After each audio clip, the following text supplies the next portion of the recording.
പ്രതിപക്ഷ ഉപനേതാവ് സ്ഥാനം വേണമെന്ന സിപിഐയുടെ ആവശ്യം തള്ളി സിപിഐഎം. പ്രതിപക്ഷ ഉപനേതൃസ്ഥാനം സിപിഐഎം കൈവശം വയ്ക്കുന്നതാണ് കീഴ്വഴക്കമെന്ന് സംസ്ഥാന സെക്രട്ടറി എം.വി. ഗോവിന്ദൻ പ്രതികരിച്ചു.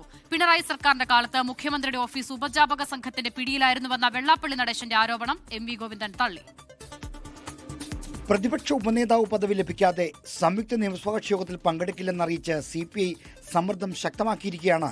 സിപിഐഎം നിലപാട് വ്യക്തമാക്കുന്നത്.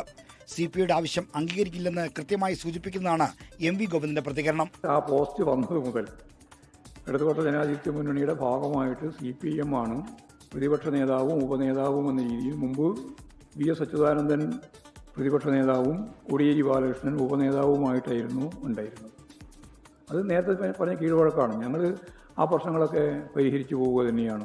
പിണറായി വിജയൻ മുഖ്യമന്ത്രിയായിരുന്നപ്പോൾ അദ്ദേഹത്തിന്റെ ഓഫീസ് ഉപജാപക സംഘത്തിന്റെ പിടിയിലായിരുന്നുവെന്ന യോഗനാഥം വാരികയിലെ വെള്ളാപ്പള്ളി നടേശന്റെ ആരോപണത്തെ സിപിഐഎം തള്ളിക്കളഞ്ഞു.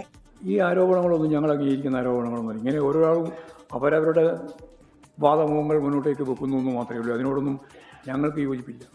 വൈദ്യുതി മന്ത്രി സണ്ണി ജോസഫിന്റെ പേഴ്സണൽ സ്റ്റാഫിൽ ഭാര്യ സഹോദരനെ നിയമിച്ചത് സ്വജനപക്ഷപാതമാണെന്നും സിപിഐഎം വിമർശിച്ചു.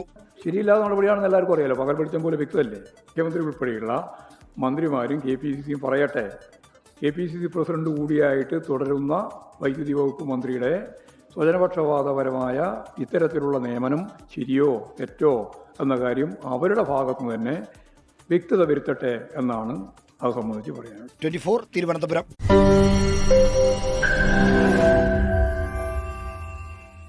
ലോകത്തെവിടെയായാലും ഏത് സമയത്തും 24 വാർത്തകളും ഓഗ്മെന്റഡ് റിയാലിറ്റി പാക്കേജുകളും എക്സ്പ്ലെയിനറുകളും വിശദമായി കാണാൻ ഞങ്ങളുടെ യൂട്യൂബ് ചാനൽ നിങ്ങൾക്ക് സബ്സ്ക്രൈബ് ചെയ്യാം.